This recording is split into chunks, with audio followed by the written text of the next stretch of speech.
So I had decided that I wanted to watch some Vlogmas videos, but I couldn't really find any. So I decided I'll make one. And I've got my favorite craft show coming up. I'm really excited. I've done 2 so far, and this is going to be my last one. And it's going to be for a local elementary school.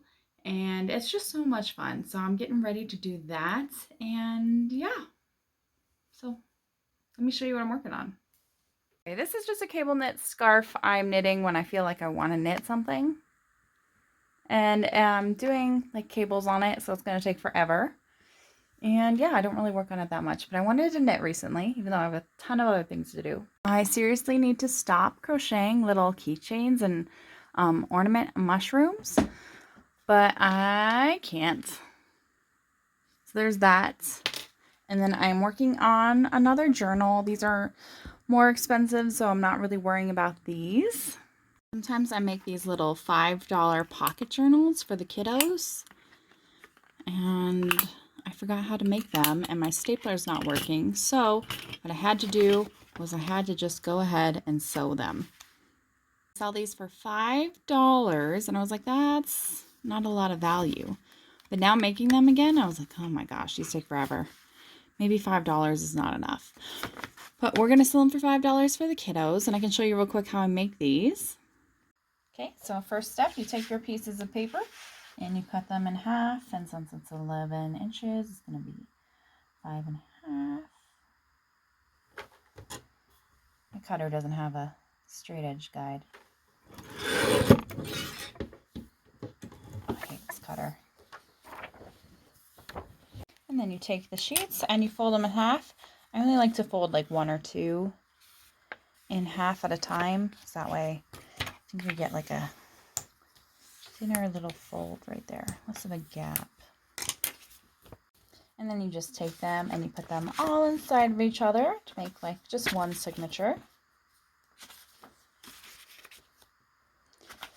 This is a really thick, like 28-pound paper, so I'm only doing like 8 or 9 pieces. I got that right there. And now you probably can't see this, but there's like this edge. It's not very even, so we're going to trim that down. And then when I had a nice cutter, I would just trim it down to right here and trim off all this extra right here so the pages were flush. But I don't have a nice cutter, so I'm just going to take out the first middle few, like 2 or 3. And I'm just going to measure with my heart and trim that down a little bit. About right where I bent it. And then I'm going to take the next 2 or 3 and trim that just a little bit, not too much.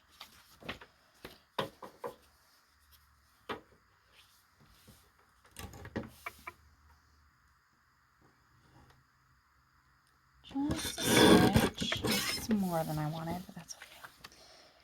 I'm going to put them back together. And it's not perfect, but it's a lot better than it was. So there we go. Not as much of a difference there. Just a little step that makes it a lot nicer. And then I have these here that I'm trying to like press a little bit with a bunch of chipboard and some binder clips. So I'm going to trade one out, the one I just made in. And it's a little bit flatter right there because I did that overnight than this one is. I'm just going to pinch it right there to try to get as much pressure onto the folds as possible.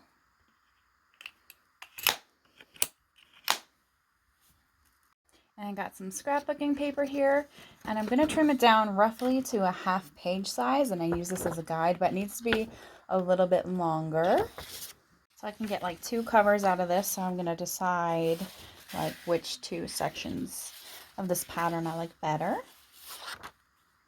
I'm going to try to get as much of the Antarctica. Let's trim that just a smidge bit taller. Okay, I'll put that one aside. And then I didn't make it long enough, so I'm going to make it a little bit longer. And then I can always trim it down again if I need to.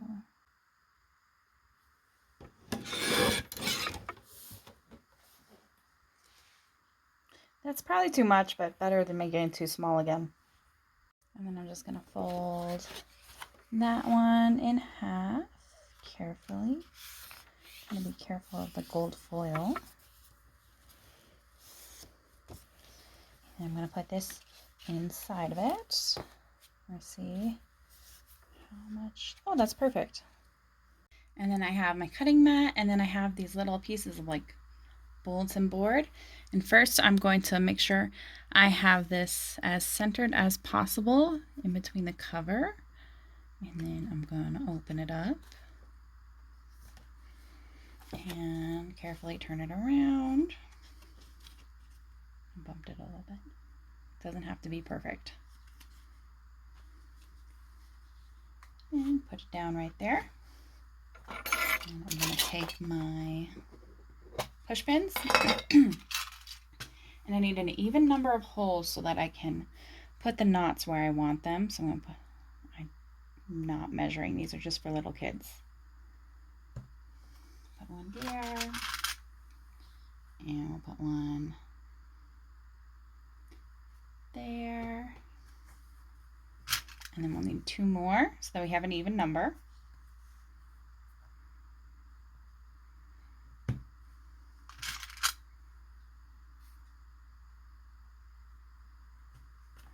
And there we go. And then we're going to pull them out.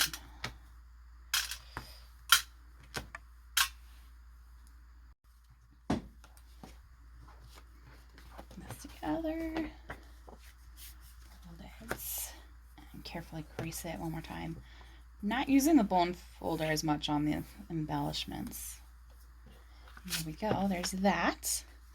And now we just need to, well, we got two more steps actually. This part is completely unnecessary for this size of journal, but I don't like the texture of this like thread going through the paper. And I think this just makes it a little bit nicer. So I'm waxing my thread with beeswax. Just once, just gonna go through it once. I go through the tip several times, but that way it's easier to get through the needle too. Oh, that one's not really going through. Okay.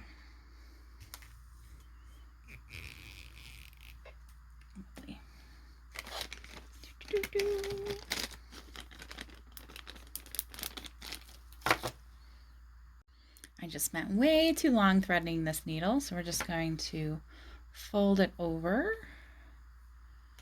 do a quick knot. I like to double knot it actually.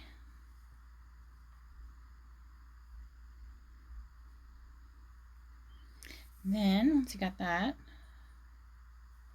going to go in through the middle.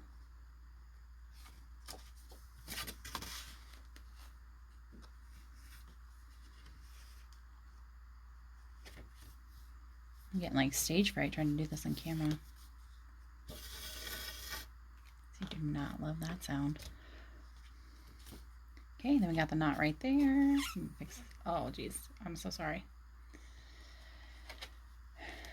And then we go in through the next knot.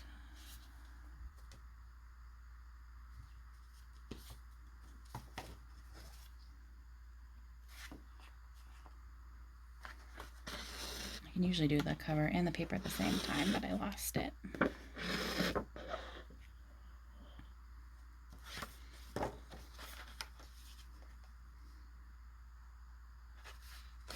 Okay, and the next one should be easier.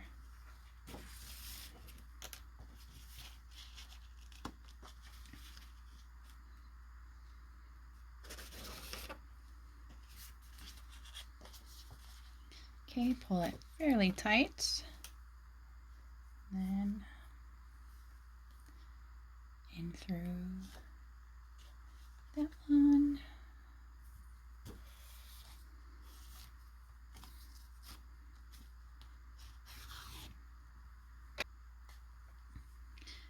And back out.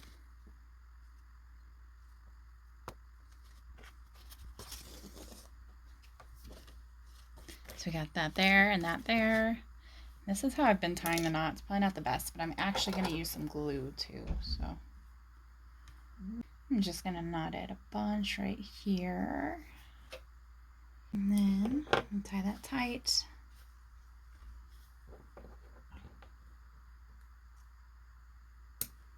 Trim that there.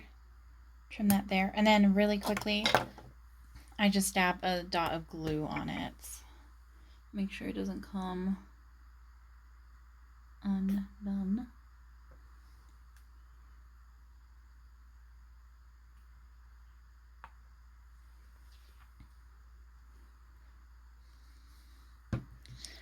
And then I set that aside to dry open. And there's one more thing we're going to do. Actually, I can just do this while it's drying. You can leave it like that, but I like the edges, and plus these tend to get frayed more. So just going to round the corners. This is thick paper, so I kind of have to do it almost individually. The two there.